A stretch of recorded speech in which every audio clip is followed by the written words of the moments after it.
If we could only see, if we could only see what is before us, if we could only understand how this world, what this world is really about. Most of us are unaware, lost, afraid, and do not know where they're going. We have been taught to be workers. We have been taught to follow this path and this path only in order to be successful, happy, and complete. But what if I told you we are already all that we desire? Before you swipe left, I want to tell you a little secret. You are not who you think you are. You are not the person you created yourself to be. You made up narratives about yourself. Narratives and characters that are not true. You based your entire life on your past and expectations of the future. You are constantly looking back and scavenging forward. And we are dismissing the only moment that counts, the moment of now. We've been taught since grade school. Who are you? We ask questions of the past. And then we ask questions, where do you see yourself in the future? Hindering whatever's happening right now. Whether your situation at this moment is lovely or not. It is all based upon the reason of what we've been taught. To think of the past and strive from the future. So we're caught in the middle, trying to make sense of life, this world, this body. And we are getting it all wrong all the time. We see the world today, we don't think in a moment. Our conditioned mind hinders us. Hinders the very fact of who we are. In this moment, we are what God made us to be. Whole, complete, and loved. Yet we don't even feel close to that. Because we're too busy dwelling and too busy overthinking. I came to the point that I cannot wait for the future. And I most certainly can't not depend on my past to uplift me. So I stay still. I read scriptures, I meditate, and I pray. And there's a whole different world around that spectrum. Because everything just disappears. You're not worried about anything. How I do not worry about anything? Because I read so many scriptures, so many ancient texts, so many philosophers and teachers. Heard their side of the story, their narratives. That nothing else matters besides what I feel in this current moment. And this current moment do not involve people. It does not even involve this world. It involves God and I. So as I sit here contemplating, thinking, rehearsing, feeding myself positive affirmations, and teaching myself whatever I thought I was not even close. I was barely touching the surface. I was living in a human world with a human mind. For many, many years, I was stuck. I did not know how to be happy. I did not know how to fix myself because I always felt broken. And through introspection, everything started to make sense. It was my thoughts hindering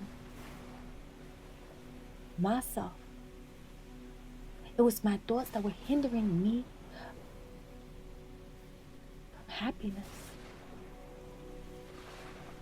And what a crazy thing to know all along it was you that was hindering your happiness. Because you couldn't live in the moment. You couldn't believe what ancient scriptures said about you, what Jesus saw in you, what he wrote about you. It's hard to believe with a conditioned mind when you read scriptures. Spiritual texts, ancient texts, religious texts, they all teach the same thing. When you love yourself completely and wholeheartedly and know who you are, you treat people with respect, love, and dignity. They become your brothers and sisters. And you do not want to cause harm to anyone, but live in this body and create a human family. As we live in this human body, we can create love, we can create peace, we can create unity, because in essence, that is who we are. We are all connected to one another, and we are also connected to God. At times during prayer, well, many times in prayer, I feel it. I feel it in my gut. I feel it in my heart. I feel it in my mind. I feel the presence of love. I feel the presence of God. And as I navigate through life, I see the beauty in all things. I see people, faces, laughter, happiness. You know what's the great thing about living in the energy of love? You attract it. People start having conversations with you. They smile at you. There is no bad moments. And if there is a bad moment, you respond to it in peace. Nothing triggers you anymore. Your responses change. And you become this person unlike any other person. A person that's open, happy, and full of empathy. And I realized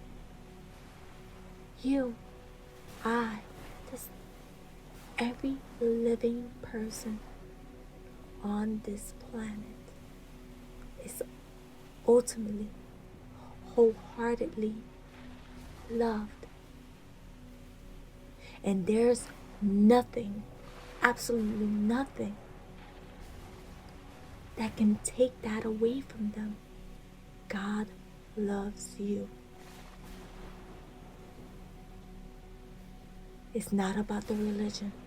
It's not about who you pray to. It's about you and your union with God. I've learned from many religions.